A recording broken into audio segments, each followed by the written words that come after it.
chuck dice and have some fun, Roll for Adventure could be the game for you. We have had so much fun with it. Let's take a look, see how it plays. The Old Kingdom is in grave danger. The Master of Shadows is attacking from every corner, and it's your job to play as one of the heroes to try and defend your land.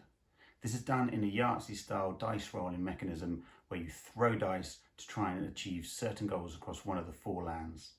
Players take it in turns to roll dice trying to find matching numbers. Players then select a number from the rolled dice and place one or more of their dice with any matching numbers in any of the 4 territories. If after you've placed dice you have any dice remaining, you must re-roll your remaining dice and carry on until all your dice are used up. If by placing the dice you've achieved one of the power stones, you move it over onto your scorecard. Collect enough power stones for your adventure board and win the game by defeating the Master of Shadows.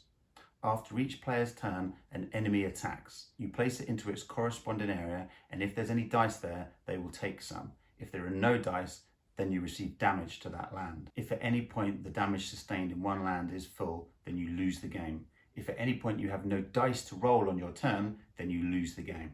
The only way to win is by collecting enough power stones needed for your particular adventure board. All 4 territories are double-sided, so there's a lot of replayability here depending on which side of the board you want to play, either A or B.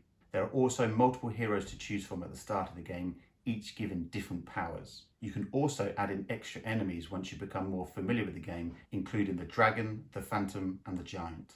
Whenever you lose a dice to an enemy attack, it's placed into the Vortex of Oblivion. The only way you can get these dice back is by placing dice with a face value of 10 or more into the Vortex of Resurrection.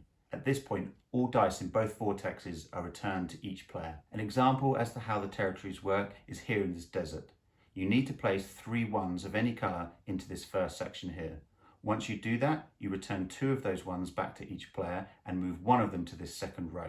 Do that 3 times so the second row has 3 ones in it, and then you can place 1 of those ones in the second row into this final box. The other ones are then returned to each player. The one that's placed in this box is gone for the rest of the game, but now you've received a power stone. Or another way to use dice is to defeat enemies. Placing dice to a value of 6 will defeat any enemy currently on the board. Roll for Adventure is so fun and so addictive. Playing this game is so much fun. It works brilliantly in the 2, 3 or 4. I would highly recommend Roll to Adventure for anyone looking to play a light family fun game. It plays very quickly. I would heartily recommend Roll to Adventure to anyone. It's such a fun game. Thanks so much for watching.